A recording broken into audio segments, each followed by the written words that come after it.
Hello, bonjour à toutes, bonjour à tous, coucou Marion, hello Sébastien et bienvenue dans cette deuxième émission de Power of Love, donc l'émission qui redonne du pouvoir à l'amour. On va se présenter rapidement chacun, chacune et puis je vous partagerai le thème de l'émission du jour. Vas-y, Sarah, commence. Yes, j'allais dire je vais y aller. Donc, euh, moi, j'aime bien me décrire comme formatrice et entraîneuse à la souveraineté relationnelle parce que je suis persuadée que la souveraineté tout court et la souveraineté en relation, ça s'entraîne et ça s'apprend et qu'on n'a pas particulièrement été éduqué à ça. Donc, j'offre des espaces d'entraînement pour développer plus de souveraineté dans nos relations. Voilà. Vas-y, Marion, l'honneur aux dames. Ouais. Moi, je suis thérapeute, j'accompagne en individuel ou j'accompagne les couples aussi, pour mettre plus de conscience dans leur fonctionnement, pour passer la plupart du temps de ce que j'appelle les liens traumatiques aux relations conscientes. Voilà, c'est principalement les thématiques sur lesquelles je travaille. Yes. Cool, Merci merci. Marion. Ouais. Euh, Moi, je suis Seb, Sébastien Janvier, Soma, vous trouvez là sur les réseaux sociaux, sur Facebook exclusivement. Et je suis formateur allez, pour faire court, en écologie de mouvement, en écologie corporelle, basé sur du yoga, sur du qigong, sur les arts martiaux aussi. Et donc, je m'adresse essentiellement aux professeurs, aux enseignants et aux thérapeutes du mouvement. Voilà. Ok. Merci Sébastien. Donc, notre thématique du jour est l'addiction, les addictions, et on a intitulé ça les addictions entre fuite et quête de soi. Je remarque qu'il y a encore soi. On parlait de l'amour de soi, hein, quête de soi ou fuite de soi. Donc, j'ai envie d'ouvrir avec une question, peut-être que je vais adresser à Sébastien pour commencer, pour ouvrir. Du coup, est-ce que les addictions sont plutôt une fuite ou une quête de soi? Alors, Yes. bah, c'est les deux, je pense. Ouais, Euh, je pense qu'il y a une quête. Alors, je vais parler de mon cas personnel, parce que ça ira bien plus vite. ouais. Euh, Moi, pour ce que j'ai connu en termes d'addiction, c'était plutôt des addictions qui visaient à m'anesthésier. Hmm. Ok. C'est-à-dire que c'était plutôt des addictions qui étaient dans une fuite de Hmm. ce que je vivais à ce moment-là, dans l'instant présent. Pour moi, en tout cas, dans mon expérience, c'était ça. Mais j'observe Ouais. que ça ouvre aussi des portes vers Hmm. aussi soi. Hmm. Voilà. Ok. Première réponse, quoi. Yes. Et c'est marrant parce que moi, dans mon expérience, il y a les deux. C'est-à-dire vraiment des moments où je vois qu'il y a une façon de m'anesthésier.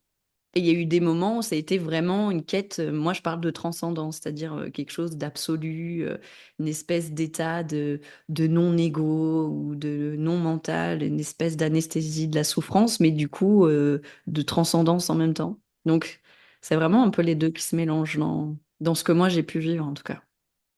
Et à la fois toujours dans mon expérience, mais je pense que ça dépend des substances, si on parle de substances ou Ouais, c'est ça. des Ouais, situations auxquelles on est accro. Euh, ouais, mais euh, oui. mais à la fois, le souci de ça, c'est que oui, il y a une part où, moi, sous certaines substances, je vais parler du cannabis, pour Hmm. être clair et qu'on sache de quoi on parle, euh, sous certaines substances, mes sens se décuplent. Et Ah à ce oui. titre-là, je peux vivre des expériences physiques, corporelles dans le présent Hmm. que j'aurais pas forcément eu autrement. Oui, Le problème, c'est justement, c'est que ça rend dépendant à la substance parce qu'on va atteindre des états, on va dire, proches de oui. l'unité avec notre environnement, etc. Mais quand il n'y a plus la substance, mais quid de l'absence de substance? Je pense que une grosse Hmm. part de la dépendance naît là-dedans, quoi. Carrément. Oui, c'est ça.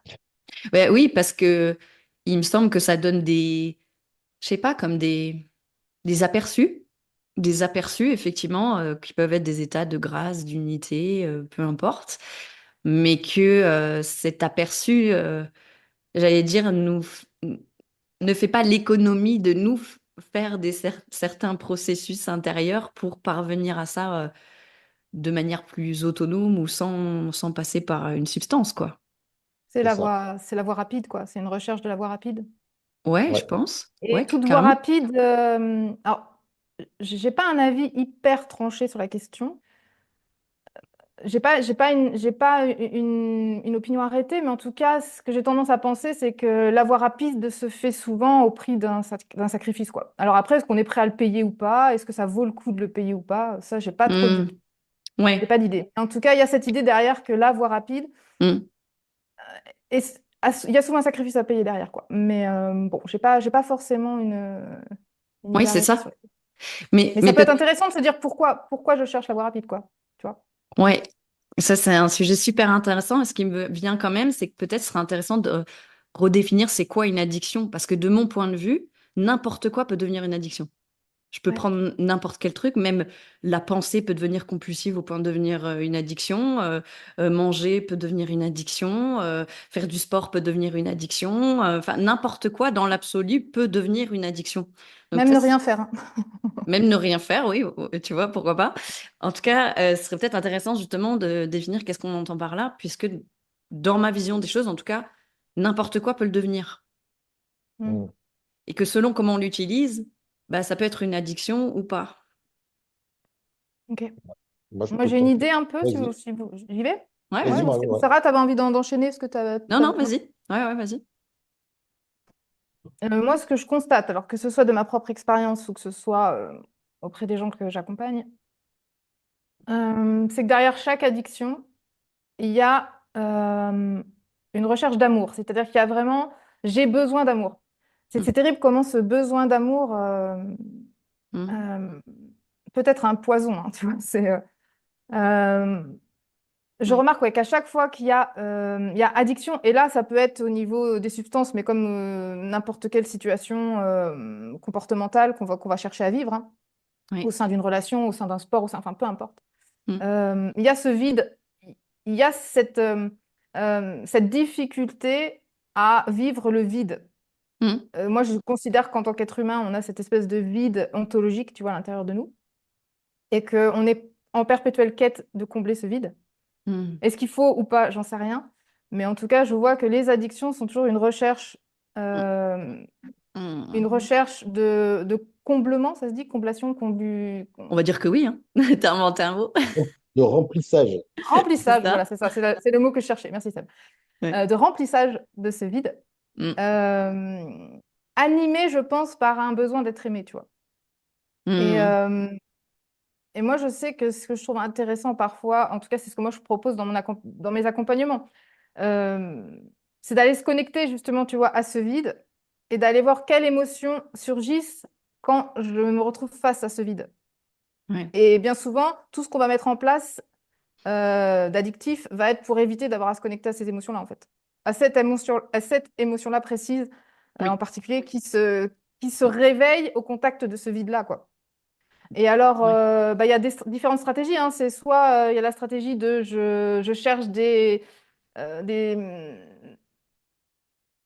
des compensations autres, c'est-à-dire que je sais qu'il y a beaucoup d'accompagnateurs qui vont proposer de remplacer des stratégies considérées comme, je sais pas moi, comme malsaines par des stratégies considérées comme saines. Donc, ils vont vous dire, voilà, Ah oui. si tu es addict au chocolat, ben, va essayer plutôt de faire du sport. Tu vois, il peut y avoir ce genre de stratégie. Mais ça peut être Oui. aussi intéressant d'aller vraiment rencontrer le vide, quoi, et d'aller se dire, OK, est-ce que je peux trouver moyen de faire Ouais, face à parce ce que vide? ça revient quand même à déplacer le problème, sinon. Oui, c'est Ouais, ça ce que ouais, j'allais dire si tu fais Ouais. une mais transaction. dans le coaching, tu trouves beaucoup ça.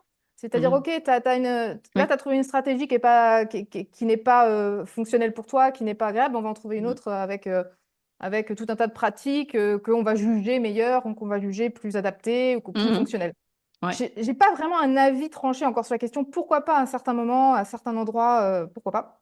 Mhm. Ça peut éviter de te foutre en l'air. Peut-être qu'à un moment donné, ça peut être intéressant.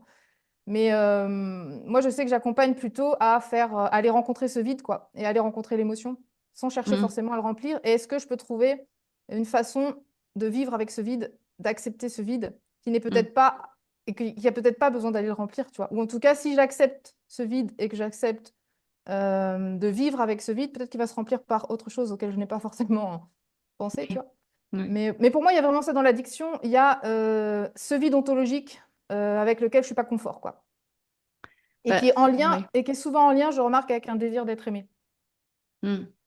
Ça fait une sacrée définition, Ouais, c'est ça, mais il y a quand même deux choses, moi, que j'entends dans ce qu'elle dit, hein. c'est fuir le vide et fuir les émotions, la Ouais. souffrance, quoi. Moi, c'est les deux choses Ouais. que j'entends dans ce qu'elle dit.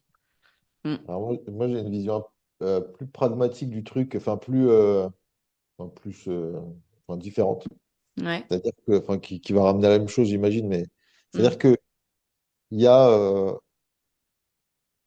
il y a ce dont on a réellement besoin, Mm. c'est-à-dire grossièrement boire, manger, Mm. respirer. Oui. Et ça, bah, ce sont des addictions saines. Mhm. Le reste, le reste, c'est autre chose. Même sur la bouffe, d'ailleurs, c'est une addiction. La bouffe, c'est sensible parce qu'à la fois, on en a besoin Et ouais. réellement pour vivre, Ouais. et à la fois, ça peut être. Pour moi, il y a un truc, et d'ailleurs, ça parle encore de moi, mais pour moi, il y a un truc spécial avec la bouffe parce que la bouffe, Mm. à la fois, tu as besoin pour vivre, et à la fois, ça peut vite devenir très dangereux pour ta santé, quoi. Ouais, c'est ça. Donc, Exactement. ouais, moi, je distingue vraiment ce qui est de l'ordre des besoins vitaux. Et Mm. pour le coup, bah, ok, en fait, on en a besoin, donc on y va. Et Ouais. ce qui finalement devient un besoin alors que ça n'en est pas un au départ. Ouais. C'est, c'est aussi simple que ça, quoi. Pour moi, hein. Mhm. Mais toi, dans ce que tu donnes comme besoin, ça se limite à boire, manger, parce qu'il y a des gens, ils vont mettre d'autres choses, tu vois, déjà dans les besoins de base. Tu vois? Ah, tu veux dire par exemple le besoin d'être en relation, le besoin d'être Par aimé, tous ces trucs. exemple, la sexualité, enfin, tu vois, il y en a, ils vont mettre plusieurs choses déjà dans les besoins de base, tu vois. Ouais, ouais, ouais. Bah, pour moi, un besoin, c'est ce qui t'empêche de mourir, en fait, hein. Ouais. Euh, Jusqu'à preuve du contraire, Mm. si vous m'aimez pas, je vais pas mourir. Si personne ne m'aime en tant qu'adulte, Oui, en je tant ne vais pas qu'adulte. mourir. Ouais. Mais c'est En intéressant. tant qu'enfant, c'est différent. Oui, c'est ça, j'allais dire, il y a quand même des expériences scientifiques qui ont été faites avec des enfants qui, quand ils ne reçoivent pas justement de l'affection et si on se contente de leur faire pipi, boire, manger ou quoi, s'ils n'ont pas le lien d'attachement, le lien affectif, eh ben ils meurent, quoi. Donc c'est Et- intéressant. Ouais, vas-y. Est-ce que, alors je vais faire l'avocat du diable et je vais un peu taper dans la fourmilière, mais Vas-y. est-ce que finalement, si on suit ce propos-là, est-ce que ça voudrait pas dire que les adultes que nous sommes n'en sont pas? Dans la mesure où si on a encore des addictions à des choses, Ah ouais. c'est que finalement on croit encore avoir des besoins qui sont des besoins infantiles. Ah oui, bah oui. Oui. Ah, pour moi, ça fait sens en tout cas. Oui. Ouais, ouais. Ouais. Pour moi aussi, mais c'est dur, c'est parfois dur à avaler. Ouais.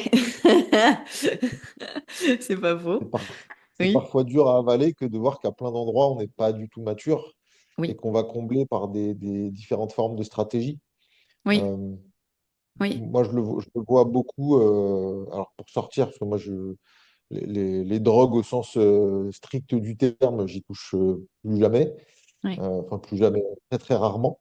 Ouais. Euh, Ouais, moi, c'est pareil. mais sur les stratégies relationnelles, ce que je vois, c'est qu'on peut, en tout cas moi, je peux avoir des stratégies relationnelles dans Mm. lesquelles je suis au clair que ma relation, la relation que j'entretiens ou les relations que j'entretiens, Mm. viennent combler un besoin infantile. Ouais. Bah oui. La question, c'est une fois que la maturité arrive, qu'est-ce qu'on Mm. fait de cette relation? Mm. C'est une vraie question, ça. Mais là, Ouais. c'est à vous, c'est vous les thérapeutes en relation, hein. Ouais, mais carrément. Bah, moi, ce qui me vient quand tu dis ça, c'est je sais pas si on peut s'affranchir totalement, c'est-à-dire ne plus avoir besoin de relation du tout. Tu vois, genre, on pourrait être tout seul au milieu d'une forêt, tu vois, avec personne d'autre autour, et puis je sais pas. Je sais pas si c'est possible. Peut-être certaines personnes peuvent le faire, mais je pense que Ça ça. existe en tout cas. Il y en Voilà, a qui ça le font. existe. Je pense que ça reste quand même une minorité de gens et que beaucoup de neurosciences ou de sciences sociales prouvent qu'on est des êtres sociaux qui ont quand même besoin, dans une certaine mesure, de liens, d'échanges, de partage, etc. Donc, je trouve que ce discernement, il est assez subtil parce que justement, si je retire l'enjeu de mes besoins infantiles, ben, qu'est-ce qui va rester naturellement, spontanément, dans l'échange avec l'autre? Qui soit pas codifié quelque part par ces enjeux infantiles. Je crois que j'ai un début de réponse. Ouais, moi Ah, aussi. vas-y. L'amour. En un mot, l'amour. Ok. Ben ouais, si je retire ce que j'impose à mes Hmm. compagnons de route Hmm. pour satisfaire mes besoins, enfin, ce que Ouais. j'impose. Propose, voire que j'impose, ça dépend à nouveau, c'est deux degrés de maturité différents Ouais, c'est ça. dans l'immaturité. Bah dans ouais. l'immaturité, ce que je propose ou ce que j'impose. Mm. Euh, Bah ouais. et si on enlève ça, je pense qu'il reste le suc, la substantifique moelle de la relation, c'est-à-dire l'amour, Oui, pour tout moi, à hein. fait. Ouais, c'est ça. Mais en même temps, avant d'arriver à cet endroit-là, qui arrive peut-être ou qui n'arrive peut-être pas, encore une fois, je pense que ça va dépendre de, je sais pas, de l'expérience de chacun, chacune. Il y a des contrats, comme tu dis, qui sont conscients ou inconscients, ou qui sont imposés ou choisis consciemment. Il y a des sortes de contrats qu'on établit dans nos relations de, bon, est-ce que tu es OK de jouer ce rôle-là pour moi, de me donner ça? Et ce que je trouve qui est délicat quand même, c'est que on parle bien de choses infantiles, mais justement, quand il y a certaines choses qu'on n'a pas reçues dans notre enfance, à un moment où justement c'était vital, ben, il y a une partie de nous qui va continuer de le vivre comme si c'était une question de vie ou de mort. Et j'appelle ça, moi, l'enjeu existentiel. Et en fait, inconsciemment, on va entrer en relation avec l'autre, avec cet enjeu de vie ou de mort, où quelque part, on va demander à l'autre inconsciemment, donne-moi ça, sinon je meurs, quoi. Mm. Mais on le fait pas consciemment, hein. Les gens ne rentrent pas en relation en se disant ça Bien consciemment, bien sûr, évidemment. Mais à un bien niveau sûr. plus inconscient, cette partie infantile qui a pas été peut-être suffisamment nourrie ou suffisamment solidifiée, elle continue d'exister et d'agir en fait. Moi, ça a pu m'arriver de le faire, hein, De ça, faire? Ouais. de le faire consciemment, c'est-à-dire, Bah oui, moi ok, aussi. je Ouais. sais qu'il y a un truc, voilà, mais bon, Ouais. Mais c'est ça. ouais, ouais. Et tu peux demander consciemment à l'autre, entre guillemets, fais-moi exister ou donne-moi le sentiment d'exister, ou fais-moi me sentir vivant à cet endroit-là ou vivante à cet endroit-là. Et moi, je trouve qu'à partir du moment où c'est conscient et que tout le monde est d'accord, c'est cool, quoi. Après, il y a peut-être justement d'autres d'autres choses qui peuvent se passer, mais déjà ça, je trouve que ça fait une différence. Parce que la plupart du temps, effectivement, comme c'est inconscient, on va exiger, dominer, imposer, trouver toutes sortes de stratégies pour obtenir ce qu'on ne savoue pas qu'on est en train d'essayer d'obtenir. Enfin, ça fait tout un Et puis bordel. pour Ouais, revenir un petit peu à ce qu'on disait par rapport aux besoins, ouais. euh, qu'on surestime, je reprends un peu ce que disait ça, je pense qu'on surestime à quel... Enfin, on met le mot besoin sur beaucoup de choses qui n'en sont pas, et parce que Mmh. ça Ouais, légitime nos exigences, tu vois. Si c'est un besoin, alors je peux légitimer le fait que je l'exige, je peux légitimer le fait que la vie doit me le donner, que l'autre doit me le donner, que je peux revendiquer mon droit à, tu vois, il y a beaucoup de ça. Et c'est ouais. vrai que tout d'un coup, quand on commence vraiment à réfléchir à est-ce que c'est vraiment un besoin, euh, quand Mmh. on déroule hein, vraiment cette réflexion-là et qu'on se rend compte que finalement il y a peu de besoins, Oui. alors c'est à double tranchant. Soit on va faire face à une sorte de vide, c'est-à-dire mince, alors si j'ai plus ces besoins-là à Mmh. combler, à remplir, Mmh. qu'est-ce que je vais faire de ma vie? J'ai passé ma vie à revendiquer, j'ai passé ma vie à réclamer, j'ai passé ma vie à exiger que la vie me donne ceci ou que l'autre me dise ça. Mince, qu'est-ce que je fais de tout cet espace qui se crée? Ouais. Et en même temps, ça peut être super joyeux parce que tout d'un coup, on se connecte à une forme de désir. Moi, je dis souvent, j'avais Mmh. fait une vidéo là-dessus, on dit souvent derrière chaque désir se cache un besoin, tu vois. Et moi, j'aime bien renverser et dire l'inverse, tu vois, qu'en fait, derrière chaque besoin, il y a plutôt un désir. Et je trouve ça assez joyeux de se dire que finalement, si on évacue un peu cette histoire de besoin, Mmh. qu'on se reconnecte à un désir, il y a vraiment une forme de souveraineté qui jaillit, tu vois. C'est genre, ok, je passe de j'ai besoin de ceci, donc sous-entendu, ça légitime une forme d'exigence, Ouais. à j'ai le désir de vivre ça, j'ai le désir d'entrer dans une relation pour ceci, pour vivre ça. Tu vois, il y a une espèce de connexion à nos espaces de pouvoir, tu vois, qui se crée quand tout d'un coup on squeeze un peu, tu vois, l'histoire de besoin pour assumer qu'en fait, il y a un désir derrière. Et Mmh. même derrière les besoins vitaux, si on pousse le truc, il y a un désir de vivre, tu vois. Si demain, j'ai plus le désir de vivre, j'arrête de bouffer, j'arrête de boire et je me laisse mourir, tu vois. Mmh. Donc, je trouve ça intéressant à un moment donné de se dire... et ça, pour revenir sur le sujet des addictions, Ouais. il y a vraiment pour moi un travail à se reconnecter à son désir, en fait. Bon, voilà, après, je prends un peu trop, peut-être... Non, Voilà, si non. ça peut orienter Non, un non. petit peu. Ouais. Non, moi ça, ce que tu viens de dire, Marion, ça me fait venir un autre mot qui est le mot dépendance. Mmh. Ouais. Euh, Oui. qui est le mot dépense. Et personnellement, pendant longtemps, et je pense qu'il en reste, hein, j'ai eu un gros problème avec la question de la dépendance. Mmh. Euh, Dépendance affective, ça me faisait chier en fait d'être dépendant de mon environnement. Mmh. Or, de fait, je le suis. Mm. C'est ce que tu viens de dire, Marion. Concrètement, si enfant, j'avais pas eu le care nécessaire, je ne serais pas là pour en parler. Si j'avais pas d'air autour de moi, je pourrais pas respirer. Bref, vous avez compris la logique. Ouais, Mais ouais. euh, et moi, il y avait une part de moi que ça me faisait chier d'être en dépendance vis-à-vis Mm. des gens et vis-à-vis de l'environnement ensuite. Mm. Euh, du coup, c'est une forme d'individualisme forcené où bah, ça m'a amené aussi sur un chemin, cet individualisme forcené, qui est d'essayer de trouver des outils pour me remplir, non pas avec des substances ou des gens ou des situations extérieures, mais de l'intérieur. Mhm. Et c'est probablement pour ça, alors même si je n'avais pas cette analyse-là à ce moment-là, c'est probablement pour ça que je me suis retrouvé à travailler dans des écoles de méditation, dans des écoles d'art corporel, où en passant par le corps, j'ai cherché, parce que à nouveau, hein, c'est ce que je disais la semaine dernière, enfin la dernière fois, il y a un côté très pragmatique. Pour moi, la sensation de plénitude, c'est une sensation physique Mhm. que parfois j'obtiens en me remplissant de nourriture, pour Ouais. revenir sur les émotions. Mm. Euh, mais il y a ce truc de vide, comme tu disais, Marion, à remplir. Et pour moi, il y a des voies qui se dessinent à ça, justement, pour lutter contre les addictions, qui ne sont pas forcément les mêmes contre tout le monde. Ouais. Pour tout le monde, pardon. Donc je Mm. pense qu'à un moment donné, la voie qui consiste à remplacer une addiction par potentiellement une autre, Mm. je pense que les trois d'accord pour dire que C'est voilà, c'est pas pas. l'optimal. Ça peut Là, c'est être pas... temporaire, ça peut être Ouais, salvateur Oui, c'est ça. temporaire. Mm.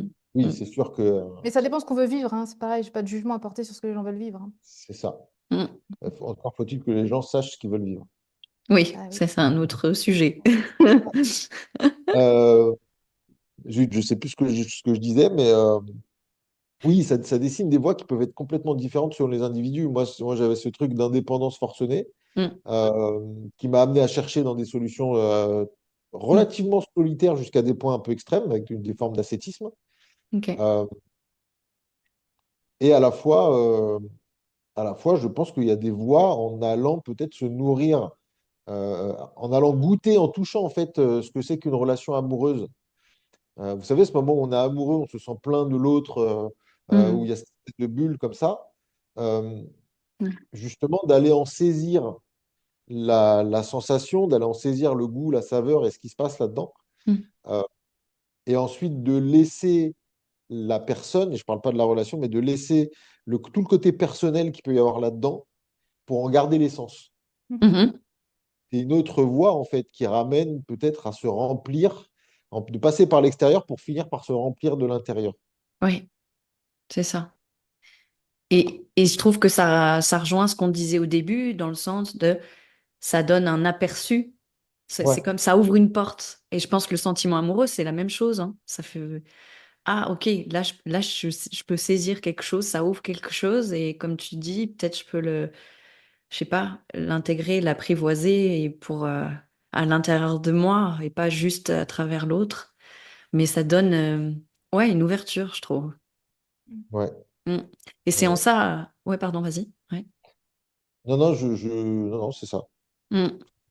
Mais d'ailleurs, c'est en ça, pour ma part, moi, je me suis longtemps considérée comme totalement addict aux sentiments amoureux et où j'allais justement de relation en relation en recherchant toujours ce sentiment amoureux, ces sentiments amoureux. Et il y avait vraiment justement ce que j'appelle de l'ordre d'une quête de transcendance là-dedans, de ce truc-là, j'ai besoin de le goûter, de le sentir et j'arrive pas encore complètement à l'intégrer à l'intérieur de moi, donc je vais rechercher encore et encore et encore ce truc-là. Et finalement, comment tu as réussi à intégrer ce truc-là, toi? Comment tu as réussi à intégrer, je ne sais pas si c'est comme ça que ça s'est passé, mais Oui, cette sensation d'amour ouais. indépendamment De l'autre, de l'autre? ouais. Du Ben, contexte amoureux, quoi.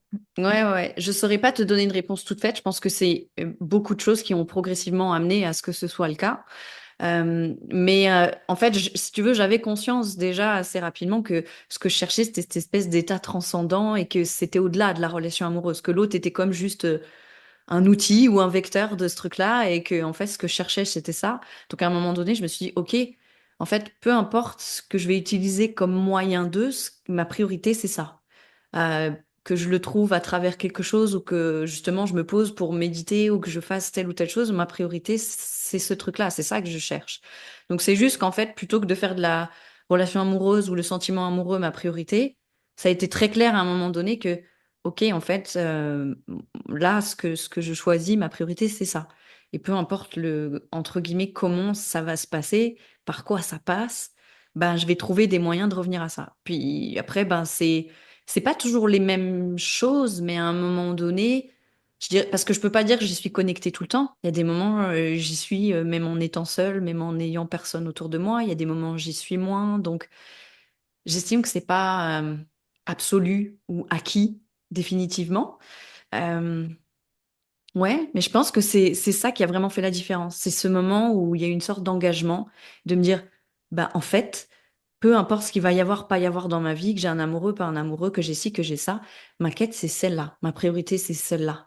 Et donc je me dévoue à ça. Et puis bon bah après je sais pas, je peux me retrouver dans une situation ou d'un coup lire un livre qui va m'ouvrir à ça ou juste me poser et puis dans cette présence, tu vois, quelque chose qui émerge. Mais je sais pas dire qu'est-ce qui a fait exactement que, mais je pense qu'il y a eu une sorte de décision, mais qui allait au-delà de juste moi, ma volonté personnelle, en fait. Ouais. Moi, t'as fini, Sarah, je te coupe Ouais, pas. ouais, ouais. Ça me fait penser, je sais pas si ça va faire écho aussi pour toi, Sarah, ce que tu racontes. Moi, j'ai l'impression que ce qui m'a aidé à dépasser, c'est un grand mot, mais oui, si, tout de même, une forme de dépendance affective, Hmm. ça a été de gagner en autonomie émotionnelle. C'est-à-dire que, c'est pour ça que là, je fais vraiment la différence entre être indépendant et être autonome. Ouais. Euh, c'est peut-être la confusion qu'il y avait pour toi, Sébastien, à un moment donné de ta vie, c'était cette confusion entre l'indépendance et l'autonomie. Et moi, je sais que ce qui m'a grandement aidé dans ma vie, ce qui m'a profondément apaisé dans mes relations avec moi-même et avec les autres, ça a été de gagner en autonomie émotionnelle. C'est-à-dire Hmm. de réussir à être ma propre ressource pour, pour traverser mon vécu émotionnel. C'est-à-dire que pendant longtemps, il m'a fallu quelqu'un d'autre, en fait. Il me fallait, alors, pour n'importe quelle situation, tu vois, mais je veux dire, dès que j'étais confrontée à une émotion, il me fallait la présence de l'autre. Et si l'autre n'était pas là, alors il y avait la bouffe, alors il y avait le sport, alors il y avait, Hmm. enfin, voilà, quelque chose d'extérieur en tout cas, Ouais. euh, pour m'aider, alors non pas à traverser cette émotion, mais surtout, je pense, pour m'aider à ne pas la vivre, hein, vraiment. Mais parce qu'il y avait, je pense, une part de moi totalement pas autonome, quoi. Hmm. Incapable de pouvoir accueillir et traverser cette émotion. Et moi, ça a été vraiment ce gain-là en autonomie. Hmm. Et comment j'y suis arrivée? Alors, je ne dis pas que c'est le chemin forcément à faire, moi je parle vraiment là de mon expérience, mais ça a été à un moment donné d'être à un point mal dans ma vie que personne ne pouvait rien y faire. Tu sais, c'est à un moment donné, tu atteins un stade où Ouais. personne ne peut rien faire pour toi. Oui, c'est Personne. ça. Mhm. Et là, tu es obligé. Alors, bon, Hmm. tu es obligé d'y plonger. Alors, tu survis ou tu survis pas. Bon, j'ai survécu, mais je veux dire, personne ne peut rien faire. Hmm. Et là, j'ai été obligée de me mettre face à mes émotions. J'ai été obligée de les traverser. J'ai été obligée. Hmm. Obligée. Ouais. Et parce que je suis maman, et parce que ceci, et parce que cela, et ben, tu traverses, quoi. Et là, je me suis dit, OK, je survis à ça, en fait. J'ai survécu. Et ça a été le Hmm. début de ma conscience que je pouvais et que j'avais en moi des ressources Hmm. qui étaient soit encombrées, qui étaient fort, fort encombrées par tout un tas de peurs, mais que je pouvais aller les chercher. Et que là, la vie m'avait obligée à y aller et que du coup, je pouvais me connecter à ça régulièrement. Et depuis, eh ben voilà, depuis, je vais reconnecter cet espace et j'ai gagné en autonomie. Et du coup, je n'ai plus besoin. J'ai plus besoin de l'autre et j'ai plus besoin. Alors, ah, c'est fébrile par moment, évidemment. Comme tu dis, Sarah, c'est jamais acquis pour la vie tout le temps. C'est pas comme ça que ça se passe. Mais en tout cas, je sais que cet espace existe là. Je sais m'y connecter maintenant. Et Hmm. j'ai plus ce besoin viscéral de l'autre, en tout cas, si on parle vraiment de dépendance affective, pour anesthésier mes émotions ou pour tenter de survivre à ce qui me semble insurmontable, tu vois. J'ai Il a survécu fallu, au pire, c'est bon. Maintenant, ça il a va. fallu toucher le fond quand même, hein. Mais il a fallu toucher le fond. Ouais, pour Ouais, moi, dans mon ouais, ouais. parcours. Oui, moi Ouais. aussi, Ouais, il y a eu ouais, des moments. L'effondrement, c'est une part importante dans mon accompagnement, j'en parle de ça, de l'effondrement. Hmm. C'est vrai que moi, j'invite les gens à être accompagnés. On peut accompagner un effondrement. Tu es un thérapeute, il peut accompagner un effondrement. Ça évite de se foutre en l'air quand même, tu vois, ça peut être sympa. Mais, mais Oui. parfois, l'effondrement, il est nécessaire, tu vois, pour désensabler, ce que je dis, désensabler la source, pour aller vraiment pouvoir se connecter. Ça demande parfois de Hmm. faire effondrer les murailles, tu vois, qu'on a mis sur notre cœur et sur tout ça. Et ça peut être accompagné. Il y a Hmm. des thérapeutes qui peuvent accompagner à ça. Mais parfois, ouais, passer par un effondrement, c'est nécessaire, quoi. Et moi, en tout cas, ça l'a été. Peut-être qu'il y a d'autres voies, hein, j'en sais rien, mais Je crois qu'on est tous passés par là à un moment ou à un Ouais, autre. clairement. Moi, Oui. je me souviens avoir pris mon téléphone. Il me fallait absolument parler à quelqu'un. Et en fait, j'ai pris mon téléphone et j'ai fait défiler tout le répertoire. Et je me suis dit, Mm, mais en fait, là-dedans, il n'y a personne qui va capter en fait ce que je vais raconter. Mm. mm, mm. Et ça, alors il y a deux choses. Il y a le côté où en fait personne peut t'aider, Ouais. et ça peut aussi être, en fait, dans mon répertoire, je n'ai pas les bonnes personnes. Oui. Bien sûr. Eh oui, c'est Parce qu'en ça. fait, tu C'est ça, bien es sûr. en train de changer et peut-être que quelqu'un pourrait t'aider, C'est ça. Mais oui, mais il n'existe pas dans ton paysage actuel, en fait. exactement, Il ouais. ou elle Mais, n'existe Mm, pas dans ton mais, paysage. mais ce qu'il y a aussi, c'est qu'il y a une mm, réalité. C'est-à-dire, que, certes, il y a une question de personne, mais il y a aussi, à un moment donné, vivre le fait qu'il y a à un endroit, tu ne seras jamais rejoint, tu vois. C'est un fait, en fait. Moi, ça a été ça. Ça a été de vivre l'idée que peu importe, mm. même le meilleur des thérapeutes, à un endroit, il ne pourra pas te rejoindre, tu vois, dans cette solitude ontologique. Et ça, c'est ça, pour moi, c'est ça, devenir aussi adulte. Ça a été le switch. C'est être adulte, c'est à un moment donné accepter qu'à un endroit Mm. de ma solitude ontologique, je ne serai jamais rejoint par n'importe qui. Et c'est intéressant d'avoir peut-être à un moment donné quelqu'un en face de toi qui a connecté cet espace-là et qui sait. Et donc, tu vas rencontrer sa solitude et il va rencontrer ta solitude, si tu veux. Donc, c'est déjà bien d'avoir quelqu'un qui a conscience de ça. Ça peut être aidant, mais n'empêche qu'à un endroit, être adulte, pour moi, c'est conscientiser qu'il y a un endroit où tu ne seras pas rejoint, quoi. Jamais, jamais, jamais. Mm. Et Ouais. là, on repart sur les addictions et tout ce qu'on va mettre, tout ce qu'on va mettre par-dessus pour surtout jamais se connecter à cette réalité-là, quoi, cette vérité-là, quoi. Bah ouais, carrément. Mais, Et à la fois, ce que j'observe, alors moi, j'ai été dans des situations où finalement l'addiction, alors moi, j'ai jamais été un gros toxico, mais où l'addiction, effectivement, au cannabis est remplacée par l'addiction au sport. mm. Oui, bien Euh, sûr. L'addiction au sport est remplacée par l'addiction à quelqu'un, et en fait, on tourne en boucle comme ça. Ouais. Ouais, carrément, ouais. Et, et je me demandais à l'époque, euh, comment sortir de là, en fait? Comment sortir de ce cercle Mm, où systématiquement une boucle, enfin une addiction en remplace une autre, etc., etc. Et du coup, mm. là, tu as pas mal répondu, Marion, sur ce truc-là. Parce que bah, la sortie, elle est à l'intérieur. Exactement. Mhm. La sortie, elle est à l'intérieur. Ouais. Mais moi, je me pose quand même la question de est-ce que justement on peut se débarrasser de toute dépendance? Parce qu'on le voit bien, comme tu l'évoquais tout à l'heure, Sébastien, factuellement, on est des êtres dépendants de plein de manières, en fait. Donc, ne serait-ce que justement de l'air qu'on respire, enfin, on est dépendant quand même de plein de choses, c'est factuel. Je crois que c'est Krishnamurti qui disait ça. Je crois que on peut se débarrasser de tout ce qui est psychologique. Mm. C'est-à-dire que si j'ai soif, j'ai soif. Si j'ai faim, j'ai faim. Ouais. Euh, les besoins psychologiques, moi je différencie vraiment les besoins psychologiques des besoins physiologiques. Et Mhm. je pense, alors c'est pas se débarrasser parce que c'est pas le bon mot, mais en tout cas on peut s'en émanciper Ouais. de tous les besoins psychologiques. Mm. Euh, les besoins physiologiques, non. Oui, c'est ça. Les- Oui. Mm. c'est ce que je crois en tout cas. Mais sachant qu'il y a des fois, je trouve que la limite entre besoin physiologique et besoin psychologique, elle peut être assez fine. Bah justement, par exemple, dans l'exemple de la nourriture, dont bah, toi tu témoignais aussi, Sébastien, par rapport à ça, bah, on peut dire que c'est physiologique, mais en fait, à des tas de moments, on l'utilise de manière psychologique, en fait, le rapport à la nourriture. Et dans le fait, justement, de combler un mal-être, une souffrance, un vide, ou peu importe, qui est quelque chose de l'ordre de plus métaphysique ou psychologique, quoi. Mhm. Ouais, ou mental, hein. Ouais, Quand tu prends pour ce que j'ai pu vivre moi quand je faisais de la musculation, alors je sais ouais, plus comment on dit, je crois que c'est de l'orthorexie Oui, ouais, ou de la bigorexie, je sais plus lequel des deux, ou c'est pas plus ou moins la même chose. ouais, Mais orthorexie, c'est quand tu es obsédé par la sanité des aliments, les machins, c'est ça? ouais, ouais. Et je crois que la bigorexie, c'est un truc un peu similaire où en fait tout est Tout à fait. réglé. Hum, Mais en fait, hum, tu manges pas avec tes émotions, tu manges avec ton mental. Bon, en Mhm. sous-jacent, évidemment, hum. il y a un émotionnel très perturbé. Ouais, Ok. Mais alors moi, j'ai étudié avec Marion. On a étudié ça, je pense qu'on a ça en commun, un modèle dans lequel il y a trois centres de l'être humain, instinctif qui va gérer tout ce qui est un peu physique, Mhm. émotionnel qui va gérer les émotions, l'aspect relationnel, et mental qui va gérer les idées qu'on se fait à propos de nous-mêmes, à propos du monde. Ouais. La cartographie, la carte du monde qu'on a.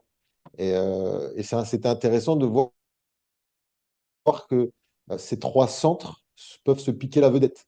Par Mm. exemple, là où c'est mon corps et mon instinct qui devraient m'amener à manger certains aliments et pas d'autres, Et avec les ouais. quantités qui vont bien et tout, je Mm. peux manger parce que je me sens seul, ou je peux manger parce que je crois qu'il faut que je mange ça. Mhm. Oui, Euh, c'est et ça. pareil, je peux rentrer en relation, non pas parce que j'ai une appétence à la relation et à l'affect avec une personne ou un groupe particulier, mais parce que j'ai envie de niquer, et ça se passe beaucoup plus bas. Ouais. Bah Ou ouais. parce que il y a des gens qui se disent sapiosexuels. Oui, exact. Pour moi, c'est une déviance. Ok. Mm. Tu veux dire c'est... Ouais, vas-y. C'est une déviance pour moi. Mm. Ça n'a rien à voir avec l'amour. Mm. Sapiosexuel, c'est que tu veux faire l'amour avec ton cerveau. Mm. Enfin, pas faire l'amour, avoir du sexe avec ton cerveau, parce qu'il n'est pas de question d'amour là-dedans. Et pour moi, c'est vraiment des échanges d'étages de l'être Mm. qui ça va pas. Ça veut pas dire qu'on peut pas faire l'amour avec ça et ça Ben ensemble. oui, c'est ça. Ouais. C'est ça le truc. Oui. Mais souvent, il y a vraiment des échanges à plein de niveaux. Mm. Ouais. Et ça, je trouve que c'est vraiment une manière de le voir et de décortiquer un peu ce qui peut se passer chez une personne qui peut être intéressant. Ouais. Mais là, après, ça amène, enfin, ce que tu dis, moi, ça amène sur plein de choses, sur le thème de la sexualité dont on parlera à la prochaine émission. Donc, je vais pas commencer à partir sur cette thématique-là. Mais il y a un truc Mais qui me quoi que veut... tu peux, parce que l'addiction sexuelle, c'est quand même pas Ah rien. bah, c'en est Peut-être une. pas là où tu voulais aller, mais Non, mais c'est vrai, ça en est une. Et la dépendance affective se caractérise par la dépendance sexuelle aussi. Donc, tout ça, ça en fait partie, bien évidemment. Et où, du coup, c'est effectivement déconnecté à un moment donné de quelque chose de l'ordre du physiologique. Exactement comme il le dit là, hein. C'est-à-dire que là, il y a d'autres choses qui entrent en jeu et qui ne sont plus d'ordre juste primaire, physiologique. Voilà. Enfin, ça, c'est clair. Enfin, moi, Mais c'est ça a été le cas aussi. Ouais, vas-y. Ouais. Non, mais alors moi, en tant qu'homme, ce que j'observe, c'est que, après, c'est pas tous les hommes, évidemment, ça parle que de moi, ce que je vais dire là, mais ce que j'observe, c'est que euh, j'ai beaucoup plus de propension à avoir envie d'avoir une activité sexuelle Ouais. lorsque je vais passer une journée de merde. C'est-à-dire, c'est comme si je voulais Mmh. chercher une récompense là-dedans Ouais. pour Mmh. le travail que je vais avoir à faire après. Ouais, ouais, c'est Et, et, intéressant. ça, et ça peut déboucher sur du patriarcat ultra toxique, ça. Ouais, ouais. Parce C'est pas que, faux. parce que, mais non, mais c'est pas beau. Mais si j'ai une compagne et que je lui dis, ben, en fait, regarde le travail que je fais, tu peux bien, hein? Allez, fais non, des... mesdames, détendre un petit peu.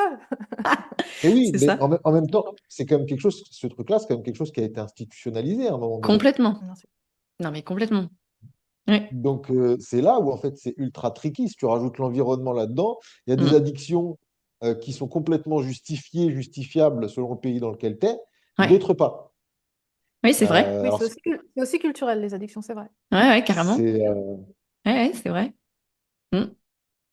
Donc, c'est comme l'alcool, c'est comme le cannabis, c'est comme tous ces trucs euh, où, à un Ouais. moment donné, l'alcool, en France, ça passe bien. Ah bah, ça passe Ça plus passe que plutôt bien. bien. C'est une Ça passe sorte bien. ouais, de Ça truc Il y a passe des bien. endroits où ça social. passe pas bien, l'alcool? Bah, l'alcool, bah, il y a des endroits où ça passe pas bien. Bah ouais, Hmm. quand même un peu, hein. Les pays musulmans, peut-être, mais Bah ouais, Ouais, c'est ça. Ouais. carrément. Et après, ouais, globalement, sans parler que des musulmans, des pays musulmans, globalement, l'ébriété, c'est pas quelque chose qui est très bien vu partout, quoi. Le fait d'être bourré, Oui. plutôt un truc pas GG dans Mm. la plupart des régions, en fait. Ouais, alors qu'en France, il y a un côté, ça fait quelqu'un de fun, Ouais, de détendu, quand ouais, tu vois, il y a un côté comme ça. ouais. Ouais, c'est ça. Donc, ouais, l'addiction qui va avec. Je reviens sur le cannabis. Moi, l'addiction au cannabis, je l'ai eu beaucoup en lien. J'ai eu les deux, en fait. J'ai eu ce truc où, bah, du coup, j'allais chercher une introspection et un éveil des sens là-dedans. Et Mm. du coup, ça se faisait plutôt solo. Ouais. Et j'ai eu ce truc où c'était complètement social. C'est-à-dire que Mhm. c'était lié à une bande d'amis avec lesquels on ritualisait totalement le truc. Ça allait avec de la console, ça allait avec tout Mhm. un tas d'autres. Oui. Euh, donc il y a vraiment, ouais, il y a vraiment les deux, quoi. Mais ça, c'est intéressant parce que ça veut dire, dans certains cas, l'addiction peut aussi être une sorte de quête d'appartenance sociale, du coup. Bien sûr. Bah ouais. Moi, Bah j'ai eu ouais. ça, hein. Ouais. Vas-y. Je te coupe. Non, ça va, je peux Ouais, parler. ouais. Euh, moi, j'ai eu ce truc. Alors, moi, si j'ai eu une addiction à une substance, ça va être à l'alcool, clairement. Ouais. Euh, qui était couplée. C'était une addiction à l'alcool, mais c'est une addiction à la fête aussi, tu vois. C'était addiction à- En fait, l'alcool me permettait de... Moi, je suis quelqu'un qui se préoccupe beaucoup de son image, qui se préoccupe beaucoup de... C'est quelque chose qui peut vraiment être... euh, qui peut vraiment être pénible et qui peut vraiment... Enfin, bon, ça dépend à quel point je suis intégrée, évidemment, mais dans les moments où c'est plus compliqué, où mon ego prend le devant, c'est quelque chose qui peut être vraiment compliqué et qui peut vraiment rendre mes interactions sociales difficiles, quoi. Parce que Mm. toutes ces questions de comment je parais pas, et là, et qu'est-ce qu'il pense, et qu'est-ce qu'elle pense, bon, voilà, bref. Et moi, ça a été vraiment un moyen de me libérer de ça, l'alcool, en fait. Ça a été le moyen de me libérer de toutes ces questions que je me posais sur comment je parais, qu'est-ce que je dois dire, qu'est-ce que je dois faire, comment je dois me présenter, et ça a été un désinhibiteur, quoi, complet. Où tout Ouais. d'un coup, je me reposais, en fait. Je me reposais de toutes ces questions-là et je me racontais dans ces moments-là, j'étais moi-même, ce qui était peut-être pas complètement faux à un endroit. Mais Mm. autant dire qu'encore une fois, qu'est-ce qu'on sacrifie, quoi. Mais pendant de longues années, Pourquoi? quand j'étais jeune, ça a été clairement ça. Ça a été la fuite de toutes ces pensées envahissantes concernant l'image sociale que j'avais, ouais, complètement. Mm. Hmm. Ouais. Puis on en revient du Que coup. ça, ouais, s'en libérer, ça a été accepté de ne pas être apprécié, accepté. Enfin bon, ça a été tout un travail Ouais, c'est de... ça. On en revient Ouais, à ce que tu disais tout à l'heure, dans le sens fuite d'une souffrance aussi. Il y a bien clairement sûr, une fuite aussi d'ordre émotionnel. bien sûr. On peut pas rester. Mais moi, j'irais même plus loin pour avoir étudié ça de par ce qui m'est arrivé, parce que moi, j'ai eu des troubles de la personnalité, enfin des trucs assez costauds. Et en fait, ils t'expliquent dans la psychologie ou dans les approches plus psychiatriques, etc., que tu as carrément des parties du cerveau qui peuvent être endommagées. Donc, en fait, il y a des choses que tu vas pas pouvoir faire comme un humain lambda, tu vois. Mhm. Et, euh, et notamment, tout ce qui va être de l'ordre de l'émotion. Donc, en fait, pour moi, dans mon vécu, physiologiquement, même au niveau du système nerveux ou de mon corps, je ne me sentais pas en sécurité dans certaines émotions. Mais c'est-à-dire que c'était, mon corps me disait, là, tu n'y vas pas, c'est dangereux, c'est pas possible, mais c'est physiologique, en fait. Mhm, mhm. Et donc, il suffit pas de se dire, oui, bon, bah voilà, je fuis mes émotions, donc maintenant, ça peut être beaucoup plus profond que ça, en fait. Et c'est pour ça que, de mon expérience, il y a quelque chose de physiologiquement parlant, j'ai dû réapprendre à mon corps, à ma physiologie, que je vais pas mourir si je ressens ça. Je vais pas mourir s'il y a telle émotion, il y a telle sensation, parce qu'il y a des émotions, elles sont tellement fortes, parce que les émotions sont quand même des sensations physiques pour moi Physiologique, ouais. Oui, aussi. bien sûr. Donc, elles sont tellement fortes que dans mon cas, ça faisait mal. Il y avait vraiment Mhm. des choses qui étaient physiquement hyper éprouvantes, hyper prenantes, hyper présentes, et où du coup, ben, il y avait vraiment des fois des moments où ma physiologie me disait, ah non, mais c'était pas quelque chose que je décidais même pas mentalement ou consciemment. Il y avait, ok, cet endroit-là, tu n'es pas assez en sécurité pour y aller. C'est dangereux. Mhm. Je sais pas si vous Bien voyez ce sûr. que je veux dire. Ici, Hmm. complètement, mais ça, c'est toute... euh, il y a toute une science là-dessus, hein, sur les traumas et tout ce que la connexion à des émotions liées à des traumas peuvent générer. Je Hmm. veux dire, ça génère des syncopes, ça génère des choses qui peuvent être très très fortes, hein. Où Ouais, vraiment le corps dit non. C'est le c'est corps ça. qui Bah, dit moi, non, quoi. moi, ça m'est arrivé, par exemple. Je m'évanouissais. Bam. Tu sais, Ouais, bien je sûr, tombais dans les pommes parce que c'était tellement intense. Il y avait des montées de... Je tombais dans les pommes. bien sûr. Donc, ouais, ouais, il y a vraiment aussi quelque chose de l'ordre de... parce que quand on parle de fuite émotionnelle, ça va au-delà d'une volonté consciente, quoi. C'est vraiment, moi, je sais que j'ai fait énormément, énormément de crises d'angoisse, mais c'était des crises d'angoisse plus, quoi. Ça Ouais. montait dans des degrés d'intensité délirants. Et en fait, à un Mhm. moment donné, j'ai réalisé, c'est comme ça que je comprends l'angoisse aujourd'hui, hein. Mais ça reste mon expérience, hein. Je sais pas si c'est scientifiquement prouvé, mais mon expérience aujourd'hui, c'est que l'angoisse, elle se crée par une tension entre justement une sorte d'énergie vitale qui veut essayer de faire remonter des informations, dont des émotions, et une autre énergie qui va essayer de maintenir ça ben, caché, Dedans. inconscient, dedans. Voilà, ça reste bien au fond. Et en fait, c'est cette tension entre ces deux mouvements contraires qui, pour moi, crée l'angoisse. Parce que Ouais, chaque fois que j'ai eu des angoisses, mais vraiment qui atteignaient des degrés hallucinants, quand d'un coup, il y a quelque chose boum, qui lâchait et que je ressentais des trucs, certes, hyper inconfortables ou hyper intenses, mais que ça circulait, l'angoisse disparaissait instantanément. Et ouais, donc, j'ai il y la a même vraiment... expérience. C'est Mm, vrai? mm. Ouais. Ouais, exactement. Ça me parle tout à fait ce que tu dis. C'est exactement ça. Moi, c'est vraiment comme ça que je comprends l'angoisse aujourd'hui. Donc aujourd'hui, quand j'ai Ouais, une anxiété ou une angoisse, bah, je mets vraiment mon attention sur, OK, qu'est-ce qui essaye là de remonter à... et comment je peux me sentir en sécurité là-dedans parce que ça essaye de remonter, ça essaye de faire son chemin. Donc il y a vraiment pour moi quelque chose de vraiment très physique aussi, très physiologique oui, là-dedans. oui. Mais l'émotion, on a l'habitude, nous, de beaucoup mentaliser, de beaucoup penser les émotions, mais les émotions, c'est de l'ordre du ressenti et du ressenti physique, hein, physiologique, à la base. Complètement. Complètement. Ouais, c'est des Et après, sensations physiques. Ouais. et plus on va être, comment dire, plus ça va être OK, et plus on va être dans un fonctionnement dit normal avec nos émotions, c'est-à-dire Hmm. à peu près personne, mais bon, il y en a quand même qui arrivent. C'est très subtil en fait, c'est très subtil une émotion. Carrément? Hmm. Mais quand il y a une problématique autour de tout ça, parce que trauma, parce que tout un tas de choses, ça peut vraiment prendre une ampleur au niveau physiologique. Et moi, je sais Non. que j'ai aussi eu ouais, j'ai aussi eu des énormes angoisses et je m'en suis sortie le jour où, je ne sais pour quelle raison, j'ai réussi à me dire, laisse-la vivre. Et donc avec tout ce que ça peut générer au niveau corporel et physique qui est impressionnant, mais n'empêche que c'est comme ça que je m'en suis sortie. C'est comme ça que j'ai réussi à faire circuler l'information, tu vois, et à faire que mes angoisses passent. C'est-à-dire que je suis passée de 4, 5, 6 heures d'angoisse soutenue à une vingtaine de minutes de tremblements et de Mhm. spasmes. Voilà.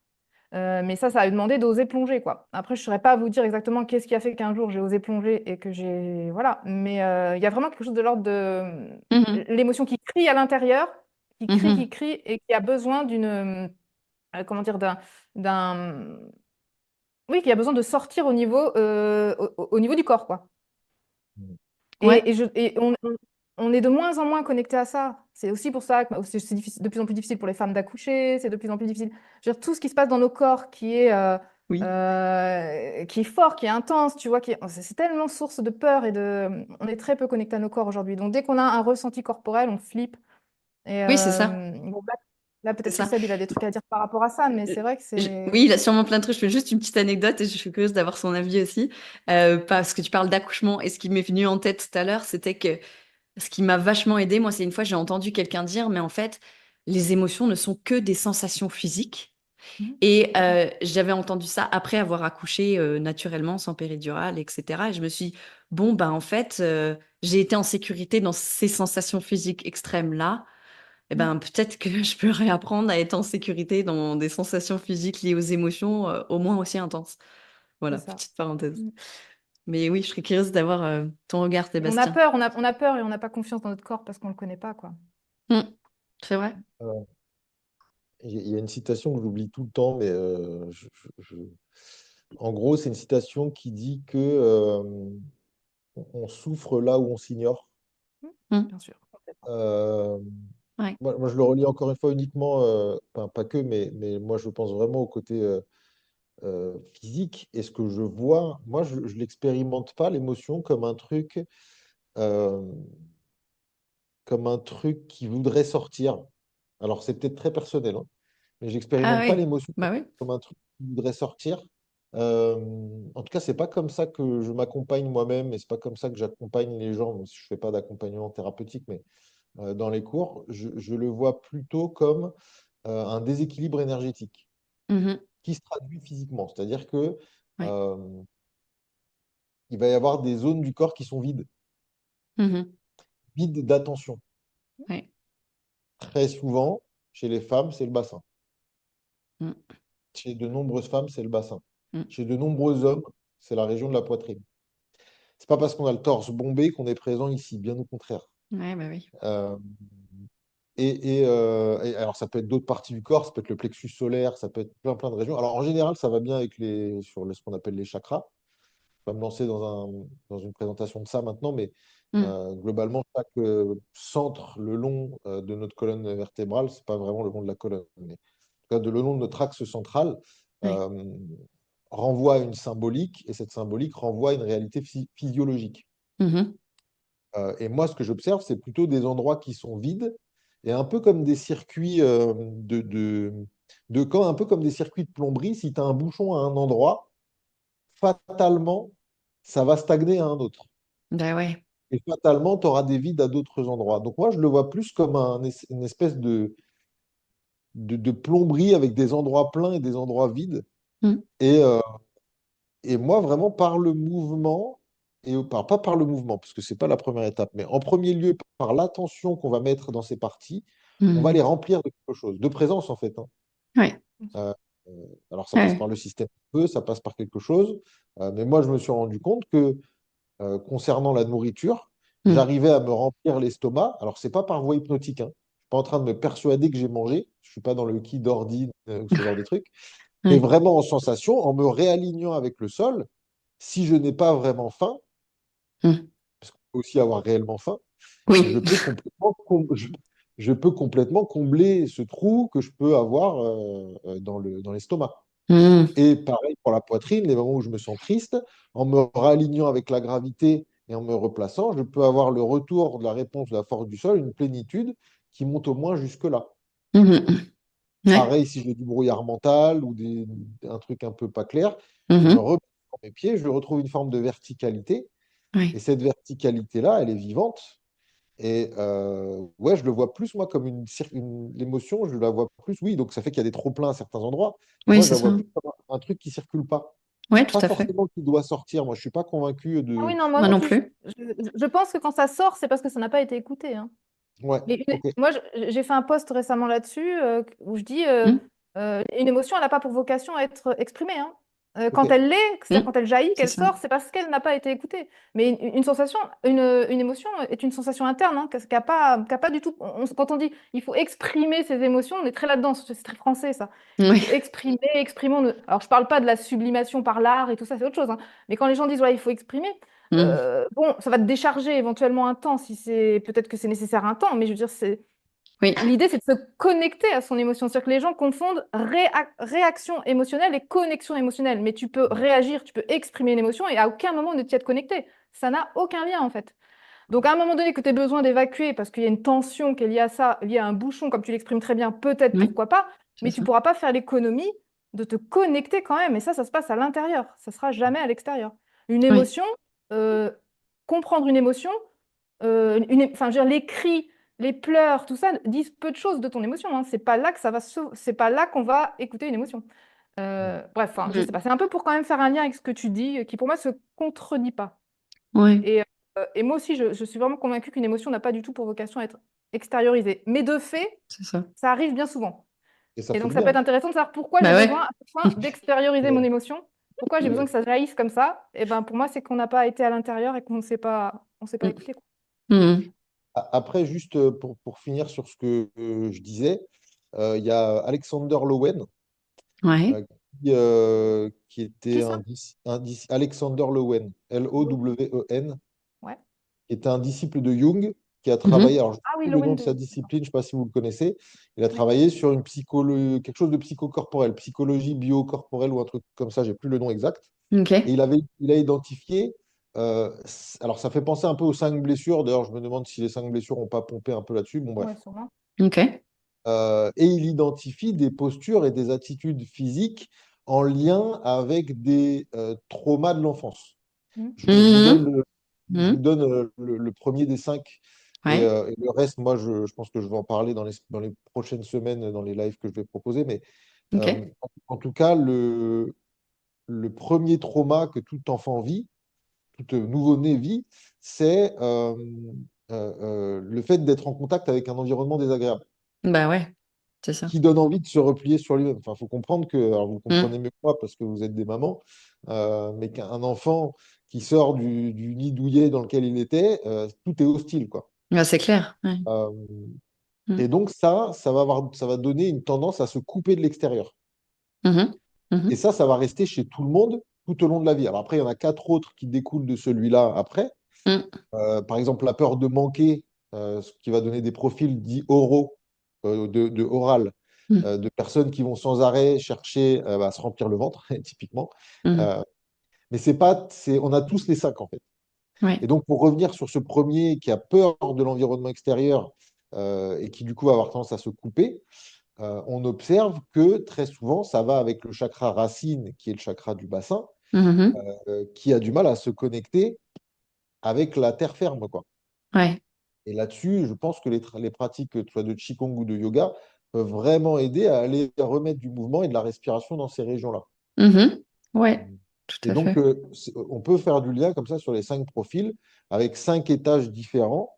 Mhm. Donc l'estomac, vous doutez, ça va parler du plexus solaire et d'être capable petit à petit de se remplir de l'intérieur. Ouais, ça. Mais allez voir ces travaux-là pour les gens qui Ouais, n'ont j'irai voir. Ouais. les travaux d'Alexander Lowen, c'est super intéressant pour ça.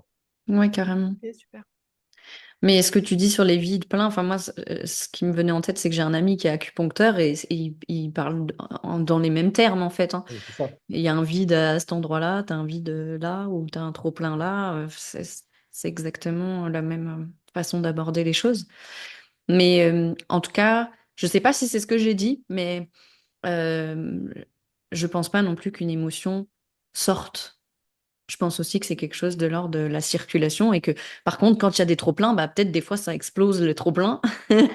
Et donc, ça fait partie des trop-pleins, mais ouais. Mais que j'entends bien, par contre, c'est un écosystème entier à rééquilibrer. C'est pas juste passer son temps à vider les trop-pleins, par exemple, ou essayer de combler les trop pas assez pleins. Exactement. Et on revient sur les addictions. J'allais dire, voilà, en fait, au final, c'est lié à ça aussi, ouais, Donc, ça carrément. voudrait dire que les addictions, si on devait résumer, on pourrait dire que c'est la manière que chacun a d'essayer de combler ses petits vides intérieurs, quoi, ou ses gros vides intérieurs. Ouais, ah ouais, c'est ça, bah, Je de pense. trouver une forme d'équilibre, entre guillemets, un peu. Ouais. Ouais, ouais. Sachant Et que pour... Ouais. Vas-y, vas-y, Seb. Marion, vas-y. Ouais, sachant que pour moi, il y a vide et vide. C'est toujours pareil. Il y a vide avec un S et il y a le vide. C'est-à-dire que je suis pas sûre Mhm. que je suis pas, je pense qu'il y a un espace vide en nous qu'il n'est pas nécessaire de combler, hein.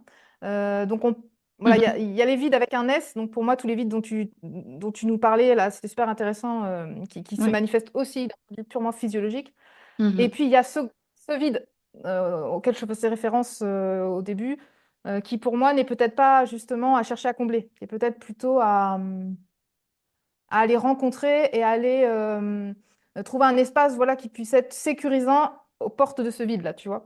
Donc, il y a vide et vide. Je trouve ça intéressant aussi de savoir que voilà, il y a peut-être, il y a à la fois savoir comment euh, harmoniser, harmoniser notre énergie interne, harmoniser voilà, pour qu'il y ait une forme d'écologie et de circulation harmonieuse, tu vois, à l'intérieur de nous, qui va se manifester par une régulation émotionnelle, qui va se manifester par tout ça. Et puis, il y a aussi peut-être à un moment donné aller connecter, ça c'est pour moi vraiment en lien avec tout ce que j'ai pu dire et avec lequel qui a fait écho avec ce que vous avez dit aussi, c'est devenir adulte, c'est gagner en autonomie émotionnelle, c'est-à-dire être capable d'être face à ce vide Mhm. existentiel Ouais. et être OK avec ça, ne plus chercher à le combler, Mhm. choisir ses interdépendances, parce que ça nécessite d'être en autonomie émotionnelle pour pouvoir choisir ses interdépendances. Vous l'avez dit à plusieurs reprises, on n'est pas indépendant, tu vois, on dépend de plein de choses. Mais ça peut être intéressant d'avoir suffisamment d'autonomie pour choisir ses dépendances, quoi. Et voilà, enfin, en tout cas, c'était juste pour dire que pour moi, il y a vide et vide. Et que ça peut être Ouais. intéressant aussi de vraiment distinguer les deux, quoi. C'est toi, Sarah, qui a créé le podcast du vide. Ouais. Oui, c'est vrai, en plus. Parce Exact. que... Oui, c'est vrai.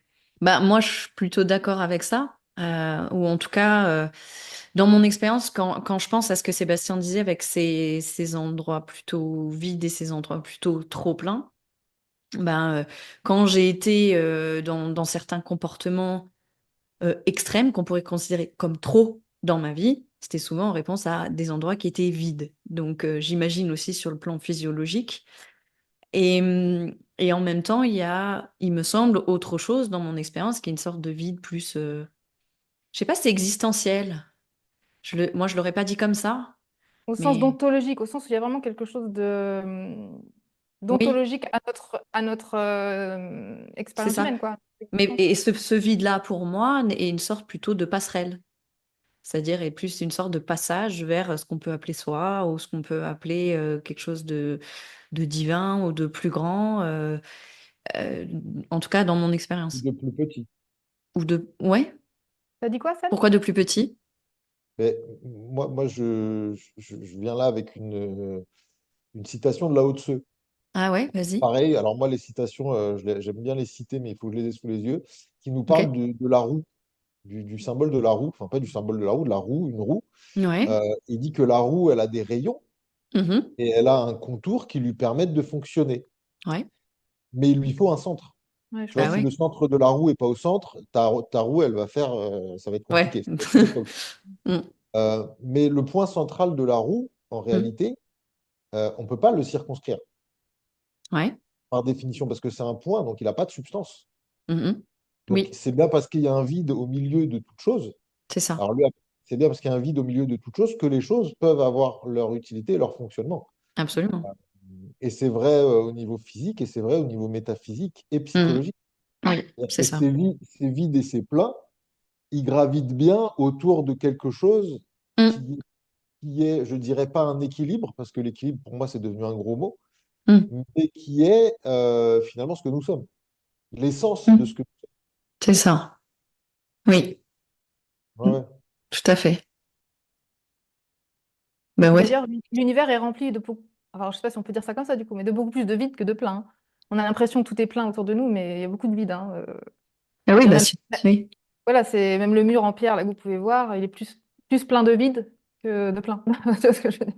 Donc, ouais. c'est intéressant Ouais. aussi de se dire que. Ah Moi, oui. mes élèves, quand je les fais bouger, je leur demande jamais de se concentrer sur ce qu'il faut faire. Sur le mouvement à faire ou sur me copier. Je leur Mhm. demande de se concentrer sur ce qui ne bouge pas en eux. Mhm. Et même lorsque tout bouge, je leur demande, regardez, faites ce que vous faites depuis quelque chose qui ne bouge pas. Ouais. Comme une roue, Mhm. tout est fait Mhm. depuis un centre immobile. C'est Et ça. c'est ce point immobile depuis lequel on peut observer les choses. Alors là, je rentre dans une casquette un peu plus méditation métaphysique, mais ce Oui, centre immobile, là, il est extrêmement précieux pour observer ses comportements et ses addictions. carrément. Eh oui, c'est ça. Ben, en tout cas, moi, les moments où j'ai l'impression de me tenir là, je vais dire ça comme ça, justement, il en émerge une conscience de moi et de mes fonctionnements, de mes vies, de plein de trucs que je peux pas voir si je suis pas là. Mm. Et est-ce que ça vous est déjà arrivé de, vous savez, bon, si vous avez déjà lutté contre une addiction, Oui. au sens premier, hein, c'est-à-dire non, je dois pas, je dois pas, je dois pas, je dois pas, je dois Ouais. pas, et puis Et puis je à la fin, je craque. craque. Ouais, ouais. Oui, bien sûr.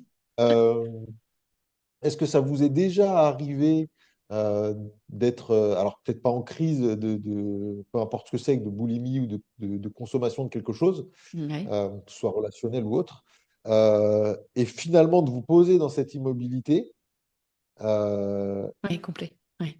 et d'avoir de la joie à ne pas faire le truc. Pas de la Ouais. fierté, Oui. mais de la joie à voir qu'il y a ce besoin qui est là, qu'il y a peut-être cet enfant derrière. Mhm, mhm. Et d'observer ça, je dirais pas avec de la hauteur, mais d'observer ça avec de l'amour en fait, hein. Ouais, Ouais. Bah, Ouais. moi, ouais, carrément. complètement, hein. Moi, je pense que c'est ça qui a été principalement ce qui m'a permis des fois de sortir d'addiction. C'est des moments répétés comme ça. Des moments répétés où d'un coup, ah, il y a une forme de lucidité, de quelque chose voilà, qui voit tout ça. Et comme tu dis, il y a une sorte du coup, de joie à pouvoir ne pas le faire. Mais pas dans le sens de lutte de je dois pas, mais vraiment juste, ah, c'est juste, je le fais pas. Et il y a quelque chose de joyeux là-dedans. Et moi, je sais que c'est des moments répétés comme ça qui ont fait qu'à un moment donné, je me suis rendu compte, ah bah tiens, je fais plus ça. Sans que j'ai dû me dire, il faut absolument que j'arrête de faire ce truc-là. Mm. Ah, mais d'où le principe d'une approche en fait qui est, on en revient un peu aux questions d'hypnose et de remplacer une addiction par une autre, mais d'une Oui, c'est approche vrai. qui ne sacrifie pas Mm. le truc, quoi, parce que ça marche pas. Ouais, Enfin, c'est ça ça. marche pas durablement, quoi. Oui, voilà, exactement. Oui, c'est ça. Mm. Il y a quelque chose qui est important, il me semble, enfin moi en tout cas ça a été important dans mon parcours et ça a été aussi de mon rapport au manque, tu vois. On est quand même beaucoup dans une société aujourd'hui en Occident où on vit très mal le manque et on le vit peu, déjà le manque. Oui. Et il y a quelque chose de l'ordre de, voilà, si je manque de quelque chose, il faut que ce soit comblé, quoi. Et on a du mal Mm. à jouir du manque à un endroit, toi, à se dire, à se mettre dans une posture où c'est OK, en fait, de manquer et c'est OK que ce soit pas répondu, tu vois. Ça revient un petit peu à ce que je disais par rapport à un besoin, tu vois, on va transformer tout un tas comment dire, de caprices, des fois je passe à des caprices, moi, en Mm. besoin pour légitimer, tu vois, qu'on l'exige. Et ça va être ça aussi dans notre rapport au manque, tu vois. C'est je ne peux pas tolérer de manquer. Ça génère quelque chose en moi, d'un point de vue même physiologique, tu vois, d'inquiétude et qui m'est tellement insupportable que je me Oui. mets en quête de combler ce manque. Et ça peut être intéressant à un moment donné de se dire, OK, fais face à ce manque en fait. Est-ce que c'est vraiment nécessaire en fait, tu vois, de remplir ce manque? Est-ce qu'on peut pas à un moment donné jouir de manquer de cette chose-là en fait, tu vois? Donc, Mhm.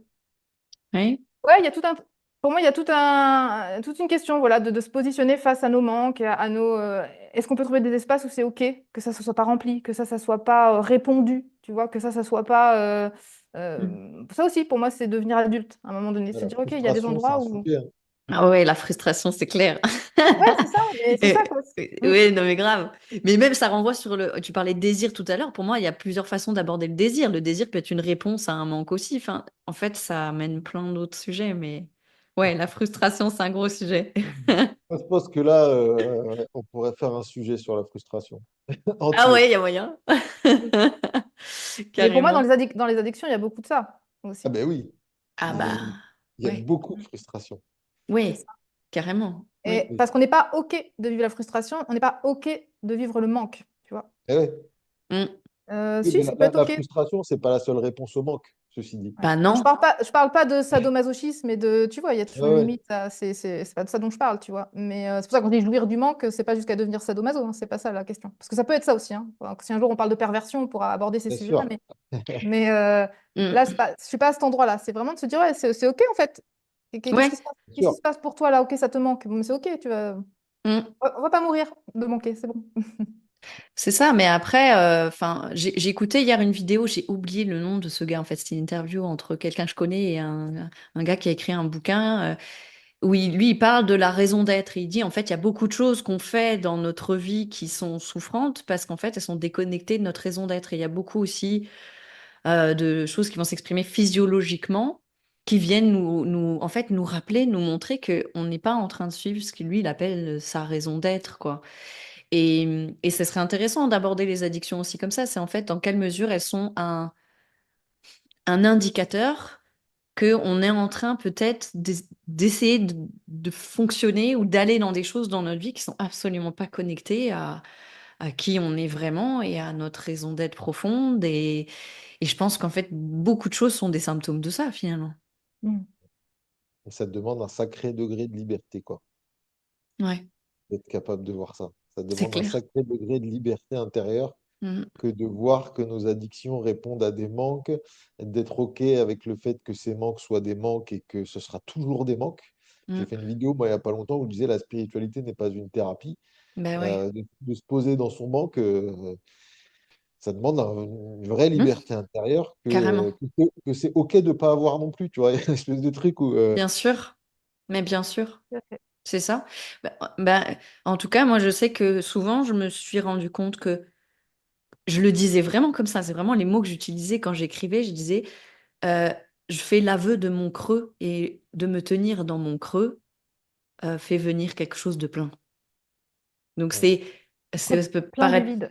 ouais, mais c'est vraiment à un moment donné, je peux pas, je vais pas lutter contre ce creux. Je vais du coup, ça devient un creuset, quoi. Ce creux devient un creuset qui permet de recevoir autre chose, mais je ne peux que faire l'aveu de ce creux et me tenir là. Et ça a fait une grosse différence pour moi dans ma vie de cesser de lutter contre les creux et de faire l'aveu des creux et de me tenir dans ces creux. Mm, c'est ça. c'est une belle conclusion, ça. Ouais, carrément. On peut conclure Ouais. là-dessus. Et donc, on peut aussi parler du fait que la prochaine thématique sera sur la sexualité. Alors, je ne sais pas encore exactement par quel angle on va l'aborder, mais en tout cas, la thématique principale sera liée à la sexualité. Donc, venez, venez les gens. Faut qu'on prépare un peu là. Ouais, tu veux dire sinon ça va partir dans tous les sens ou? Bah, sinon, ça va durer 6 heures. On va faire la psychothérapie. Vous allez faire ma psychothérapie, ça va être bien. Non, mais vous allez faire la mienne aussi dans ce cas, hein, parce que ça a été un gros sujet dans ma vie, hein. Donc, Ah, on va bien rigoler. Non, on c'est va pas bien grave. rigoler. C'est ça. Ok. Bah, Super. si ça vous va, on peut arrêter là-dessus. Sauf si Cool. vous avez envie de dire un petit mot, un petit truc avant, mais pour moi, je crois que Non, c'est mais bon. juste dire aux gens que s'ils ont des questions sur le thème Ah qu'on a oui, abordé là, sur les addictions, qu'ils n'hésitent pas et qu'on y répondra à la prochaine. Tu commentes, tu likes, tu partages voilà, tu Voilà, t'abonnes, tout. et tu mets le pouce bleu et tu mets Exactement. la cloche pour pouvoir savoir quand la prochaine vidéo sort. Parce que sinon, c'est tu ne ça. sauras pas. C'est ça. Yes. Voilà. Eh ben, merci à vous deux. Salut! Merci à vous.